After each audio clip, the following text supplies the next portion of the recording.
नमस्कार दोस्तों, स्वागत है आपका अपने चैनल संदेश दर्पण में। दोस्तों, कुदरत की बनाई ये दुनिया जितनी खूबसूरत है उतनी ही रहस्यमय भी है।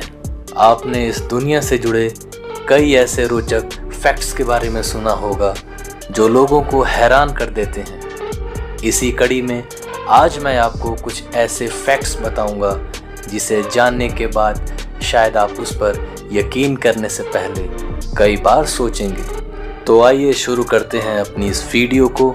इस वीडियो का फैक्ट नंबर 5 है डबल रोटी, यानी कि ब्रेड में छेद क्यों होते हैं। जी हाँ, डबल रोटी यानी कि ब्रेड वैसे तो हर घर में सुबह की चाय के साथ या फिर नाश्ते के रूप में उपयोग की जाती है।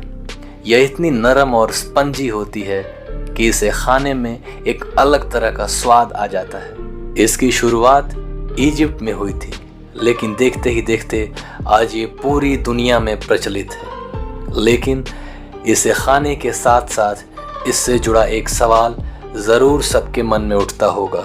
यह सवाल कि आखिर ब्रेड में छेद क्यों होते हैं। सबसे पहले तो ये जानना ज़रूरी है कि डबल रोटी का निर्माण कैसे होता है। दरअसल हर देश में अलग अलग तरह के पदार्थों से ब्रेड का निर्माण होता है, लेकिन ज़्यादातर जगहों पर ब्रेड का निर्माण मैदे या गेहूं के आटे से होता है।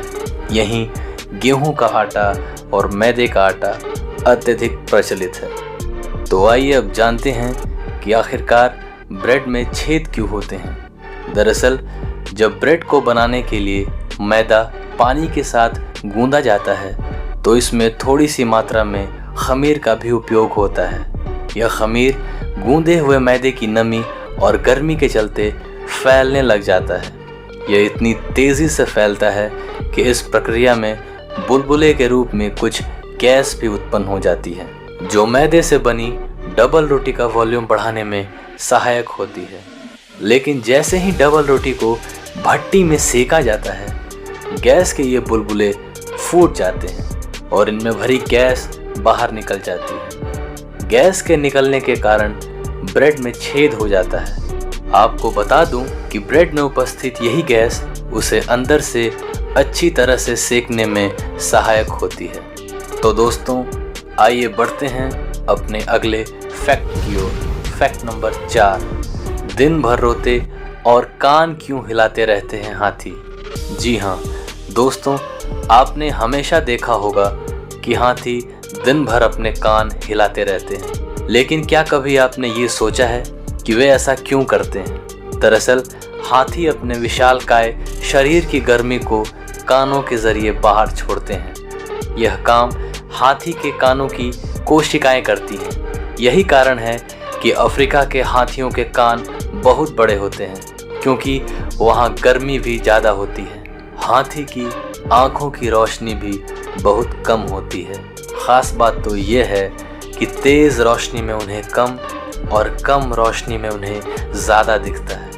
हाथी की आँख की पुतलियाँ बहुत जल्दी सूख जाती हैं, जिस वजह से वह अपनी आँखों को हिला नहीं पाता है। पुतलियाँ आसानी से हिल सके इसके लिए उन्हें नम रहना बहुत ज़रूरी है।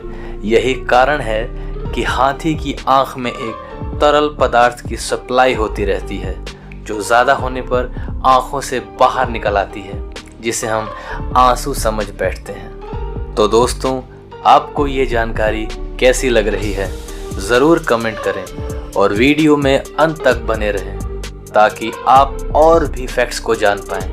और वीडियो अच्छी लगे तो इसे लाइक और शेयर भी करें। तो बढ़ते हैं अगले फैक्ट की ओर। Fact number 3। नंबर 3 पे है शहद। शहद हज़ारों साल बाद भी ख़राब क्यों नहीं होता।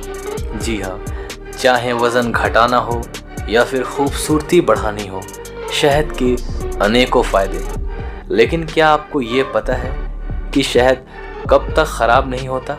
अगर आपने कभी गौर नहीं किया तो अपने घर में पड़ी शहद की बोतल को एक बार ज़रूर देखें, उसकी एक्सपायरी चेक करें, क्योंकि शहद की कोई एक्सपायरी नहीं होती अगर वो शुद्ध है। तो अगर हम इजिप्ट से लेकर कई पुरानी सभ्यताओं के इतिहास की बात करेंगे तो आपको ये पता चलेगा कि हजारों साल पुरानी सभ्यताओं के अवशेष में शहद भी कई बार मिली है, और वो भी बिल्कुल अच्छी अवस्था में। जी हाँ, शहद की लंबी उम्र के पीछे क्या राज है, ये यूनिवर्सिटी ऑफ कैलिफोर्निया के वैज्ञानिकों ने अपने अध्ययन में भी पता लगाया है। शोधकर्ताओं का मानना है कि शुद्ध शहद में नमी 9 के बराबर होती है, जिस वजह से इसमें जीवाणु नहीं पनप पाते या फिर जीवित ही नहीं रह पाते। यही वजह है कि शहद लंबे समय तक खराब नहीं होती, और अगर शहद खराब हो रही है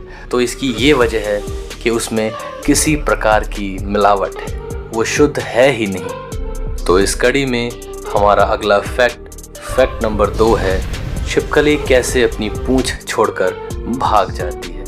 दोस्तों, हम लोगों ने अक्सर देखा होगा कि कहीं छिपकली की कटी पूंछ छटपटाती रहती है। आखिर ऐसा होता क्यों है? दोस्तों, जीवों को जिंदा रहने के लिए लगातार संघर्ष करना पड़ता है।